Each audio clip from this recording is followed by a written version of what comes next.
And I could be wrong too, but this is my version of love. This is my version of how I want to be loved. And I'm just expressing that through my music.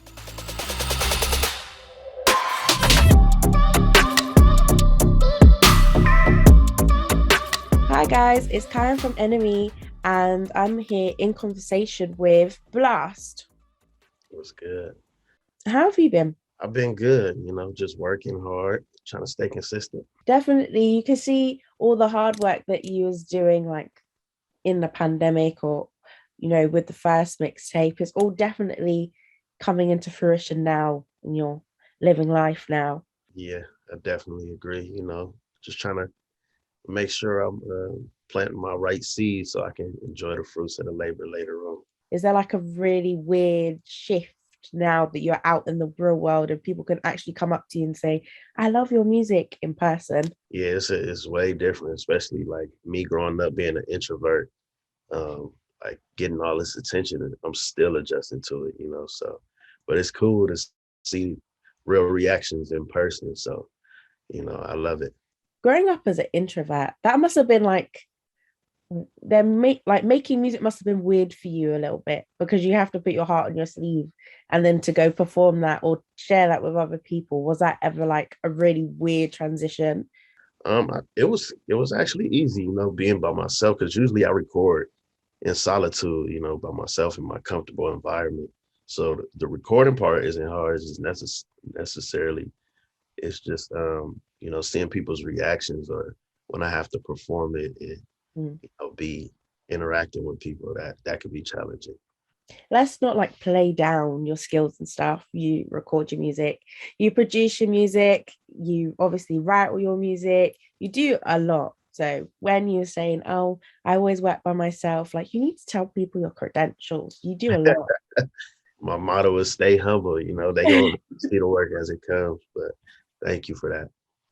How was it like making that mixtape to then come out and everybody loved it? Was you like scared to that it wasn't going to be accepted at one point? So I had a buzz around the city just from putting out singles. So my intentions behind my first project was really just to start a foundation, not even to tour with it, just to like create a catalog, to build from somewhere. So when I put it out, I had no idea it was going to reach even, to Europe, to even to New York, So it's Mm. just a blessing how everything came full circle to where now I can travel off just that one project alone. When we was talking last time, you saying how you had to be a little bit selfish to get what you wanted. Yeah. Does that still like does that still happen? Yeah, I think ultimately you have to be selfish, even when you want love. You gotta love yourself, and that's a form of being selfish. So sometimes people look at selfish as a bad thing, but in order to fill somebody else's cup, your cup have to be full. That's Mhm. just how I look at life. I feel like that sentiment is also in your new mixtape that's going to come out before you go. Um, Oh yeah, y'all got the title already? Dang. it's a great one, and also I feel like on some of the songs you have that same sentiment of, and but you understand that you're slightly selfish whilst you're now chasing your dream. And I was wondering, did that come into a realization that um you have to be selfish to get your dream? Ultimately, I would say around the time I had my son, this was like 4 years ago. And I just realized I owe everything to him, but I had nothing to give him, so I had to pour into myself. I was forced to pour into myself to the point where um, I'm in a position to provide for somebody else. And that's the first realization I had to come to. Like, damn, I need to look out for myself before I can even look out for somebody else. With you being a father, you also have like another notch or another like added load that some other people don't carry. And I was wondering, does that add a little bit more pressure for you to have a legacy and have music that can go for months on end, years on end, and even maybe generations on end? It's a challenge, of course, being away from my family, but I have a good support system back at home, so I just try to keep that in mind and try to balance it, check in when I can, bring them places that I can. Um, just try to involve them as much as possible while still maintaining the workload. I was wondering what was like the workload as well between No Love Lost and now Before You Go. There's only been like about a year, stuff like that. How is that working through that, flipping it over? Because when we spoke in January, you was already saying that you was working on it. Yeah, yeah, yeah. So this one was different because I was on the road, so I had to be creative while being on the road, which was a challenge for me because I don't like flying. Like I have a big fear of flying. So that's already a thought process in itself. So trying to be creative while managing your fears and moving around, dealing with other people, doing press, doing a tour, it's kind of challenging, but I just kind of spoke about that. I had to speak on my firsthand experiences. So that's kind of what I'm talking about on Mm. Before You Go, just that balance, finding that balance. I feel like No Love Lost, it was all about you setting out, setting yourself up to go out to the world and stuff like that. Whereas I feel like Before You Go is a real almost like you going between the reality of life and also still trying to chase your dream. For Yeah. sure. Nah, yeah, I think you're right on point. Just trying to find that balance, like I said, just being back and forth. And I feel like it's like a part two of No Love Lost. Like you can still feel the love in there, but it's like I'm going through a harsh reality as well. It feels like No Love Lost and Before You Go is like a perfect sequel to each other. Yeah, that's definitely intentional. I'm a big fan of like Adam Sandler, and if you look at his movies, he keeps the same like cast, and he kind of puts the same hints in different movies to where they all connect. And that's kind of what I want to do in my album. When you look at it later down the line, 10 albums, I want my story to be a cohesive piece. Because both mixtapes talk about love, I want to ask, what's your thoughts on love? I think love is a beautiful thing if it's done in the right way. I feel like my generation was taught to love under circumstances, not just freely, so whether that be financial reasons or any way that's not authentic. And I feel like I have to reconstruct my mind on what's the proper way of loving. So, and I could be wrong too, but this is my version of love. This is my version of how I want to be loved. And I'm just expressing that through my music. It's a very vast theme, love. So when people try and tackle it in their music, I always think, is that like kind of a monster to deal with? Because sometimes you might want to talk about love, but you end up talking about something else. It's like very diverse. Right. Because everybody's version of love is different. So I Mm. can only speak from my perspective. But somehow you have like this sort of universality about yourself that so many people can relate to your kind of love. So that's also a skill in itself. I think just because it comes from an authentic place. Like I'm not trying to fake the funk. If you feel it, then you know it's coming from a real place. In No Love Lost, what do you feel like you taught the world about yourself? And with this next mixtape, what do you hope the world learns about you as well? So I think No Love Lost was pretty much me trying to trying to prove that there's still love in whatever relationship I was in, whether it be a friendship or a significant other. Like I still had love. Um, and this one, Before You Go, is more unapologetic. It's like Hmm. love me or hate me. This is who I am. So it's up for you to decide. You know. I carry on referring back to a chat that we had last time, but there's loads of cool things you said, so I'm gonna touch on nearly all of them. One thing that you did say is that you have an alter ego who can go who where you could just go bar for bar with anybody. And I was wondering, do you feel like you brought that person out on this mixtape? I think I do that in different ways. On this project, yeah, of course. I displayed that just a little bit. I like to sprinkle it in. I don't want to overwhelm people because I know what people love me for. Mm. So I like to sprinkle it in. But also I have different projects like Just for Clarity, which was a 2-song project where I feel like I can, tap into that space of just talking shit. Mhm. So I kind of want to save it for that as well. Do they have a name? Nah, I don't have a name for it right now. Do you feel like there's a conflict within you to be either an R&B star or a hip hop star, or even a conflict to be both all the time? That's a great question. I think it's all perspective for me because I don't look at myself as an R&B artist. I don't even look at myself as a rapper. I just look at myself as an artist. And I think mostly people will put me in an R&B box because of the subject matter, which is Mhm. love. But to me, I feel like I'm rapping in a melodic form, just talking about love, if that makes sense. Hmm. And I don't feel no pressure. I feel like we live in a day and age where you can do whatever you want to do. I can make a country song right now. As long as it sounds good, I'm gonna be accepted. So Yeah. I don't like to box myself in. So was this mixtape all about traditional sounds, more organic sounds, and like getting more stuff in there? Like there's a violin in there at one point. Yeah.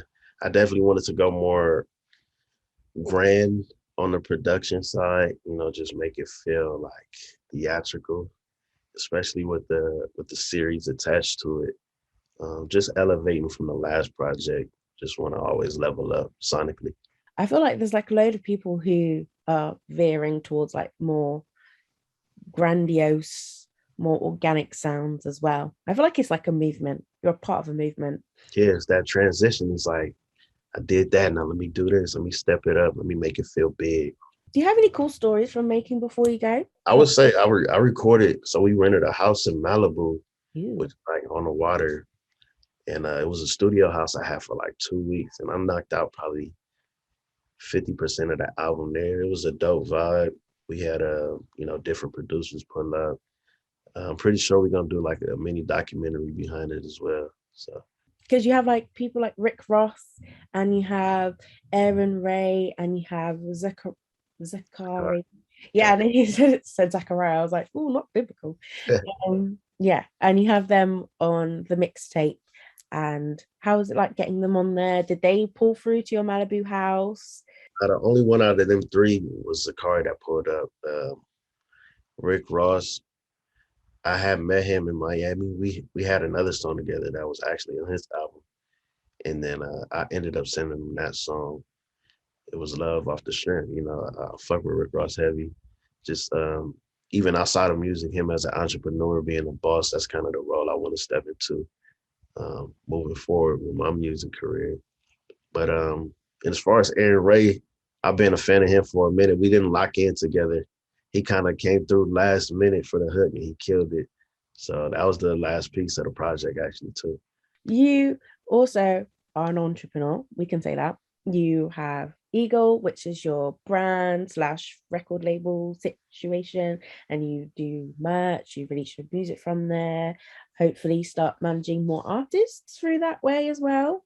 Absolutely. We already in that process right now. So I have a partnership with Red Bull where I'm able to sign other artists, other producers, and we're building a roster right now. Yeah, what type of realm do you want to like venture into with Eagle and stuff?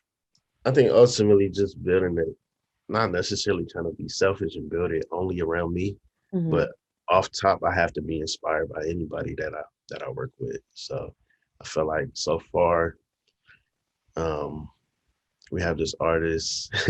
I don't even want to. I want to build the mysteriousness to where we can roll it out properly, but ultimately, he inspires me to be better. So I feel like it goes hand in hand. Also, obviously, with No Love Lost being a really great and stellar mixtape that took you across the world, you have loads of UK friends as well, like Western and Young T and Bugsy. And I was wondering how did like those friendships arise? So Western, I was a fan of them just off hearing that they got a song called Texting. And I just ran across it on YouTube and I was just tapped into all their music. So I reached out to him, to Louis actually, and he was cool from the jump. We linked. They came to my show, and they pulled up, showed love, good hospitality. Young T and Bugsy, it was kind of the same thing. They was playing them heavy on the radio out in LA. And I think they had reached out to my team actually to do a song. and it was pretty organic.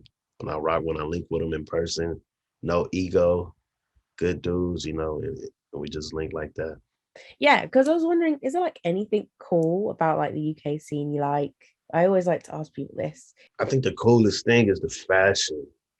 Like it's so next level out there. I felt like I didn't have no drip, but when I come back, I got something for y'all for sure. I'm gonna step it up. And talking of the UK, you are also on the Wireless lineup, which is like a really huge rap festival. Are you excited for that?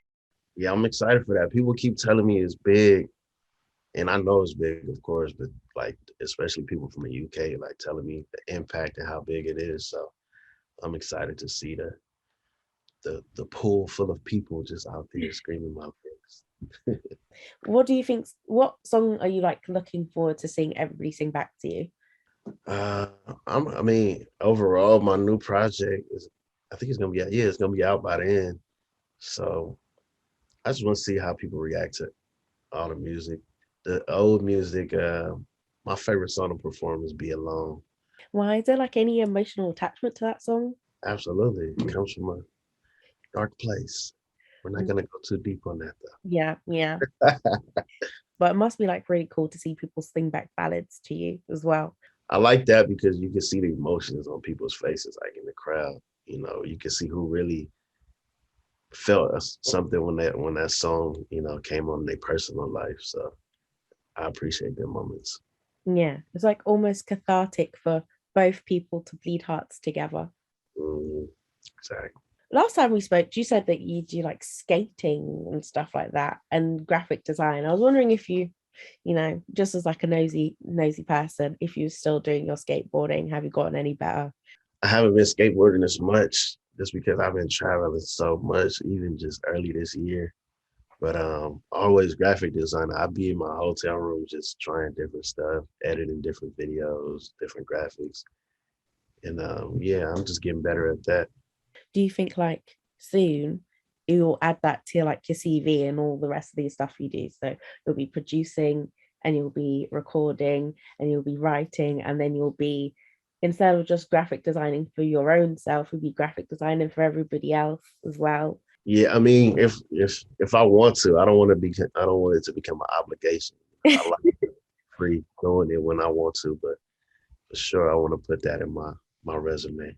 Is it like very important for you to have like hobbies outside of the actual music thing as well? Because if we look back in like the pandemic, you would have basically been in a room just recording everything like 90% of your time. Right. No, yeah, that's a fact. I think it's very important, even just for mental health as well, because I get so wrapped up in music and being blessed that sometimes you forget who Matthew is. And I just want to tap into like what I really love to do as well. Not saying I don't love to do music, but it's a lot of obligations that come with being an artist. This is a question I love to ask everybody. What's like the first moment that made you think that you can become a musician? First moment, I think seeing it first, not firsthand, but just seeing on YouTube like the Ryan Leslie's and Pharrell's, like just seeing them be human and create something from scratch. It just felt like I could do it too. Like I'm a visual learner. If I see something, then I feel like I can do it. And that was pretty much my first introduction to being a producer as well as an artist. I did it simultaneously. Because also your uncle and your auntie, they both were in like the rap world and stuff. Yeah, So being a visual learner, you must have also picked up stuff from that as well. yeah, for sure. My uncle, more specifically, like I would come after school and go to the studio with him and just see how they got down. I felt like it was always possible, even from when I first seen. What's like one of the first records that you cherish, you like, and you keep dear to your heart? Like one of the first albums, singles that when you make music, it's not that you want to be inspired by it, but you also like reference the greatness it had on your life. Off the top of my head, I would say Usher's Confession album. Um, just because what he was going through in real life at that time, and like how he translated it into the music and how cohesive it was. It just felt real. It felt like we was sitting there with him going through the ups and downs of his emotions. And that's kind of like the level, the bar I look at when it comes to creating an album. Damn, how could we get so cohesive to where it's like a movie? When you listen to it, it's like a movie, uh, a sound movie, you know? Yeah, would actually be like one of your like top three of all time type of collaborators? My top three collaborators. Yeah, would he be like one of your dream collaborators? I mean, yeah, that's a legend, of course. I wouldn't put him in my top three, no disrespect to Usher, but that's definitely somebody I want to work with. When you look beyond like where you are today and maybe at Blxst in like the next 5 or 10 years, what type of impact do you want to have then on like the music scene and stuff like that? I want everybody around me to be either equally or more successful than I am. Everybody that helped me get to this position, and I want to continue to put people in position. I feel like I want to be used as a platform for other people to make their dreams come true. So I want to do that to my best ability. I'm still mapping it out. I couldn't give you concrete, you know, ideas of what I have, but starting with my label, I think that's a good introduction to the man I want to be. It's nice that you want to like help other people, because do you want like when people to hear Blxst for like generations to come, do you want them to hear about the man who was the entrepreneur who made sure to help his people, or like simply just the musician? Right now, I think it's bigger than that for sure. And I Mm. think your legacy is built on other people that you help around you too. Like when you think of Dr. Dre, the umbrella that carries is like Snoop Dogg, Tupac, Nate Dogg. It's bigger than just Dr. Dre. So I don't want to make it all about me. So what's next for you? Just So it's simply. next for me, outside of releasing this project, Mhm. just being on the road again. I think the consistency is everything for me right now. Proving that I can do a no love loss again. Not even a no love loss, but continue to grow as an artist in general, and just not be so selfish with it. Like I still want to connect with the people. I still haven't been a thousand cities, so I just want to connect with people all around the world and see how far I can take it. Yeah, and conquer that flight fear. Yeah, Are yeah. you still scared? That's it. I'm not like scared like to the point where I won't jump on the plane, but it's still a thought process. Like it's a premeditated thought to where I gotta mentally prepare myself.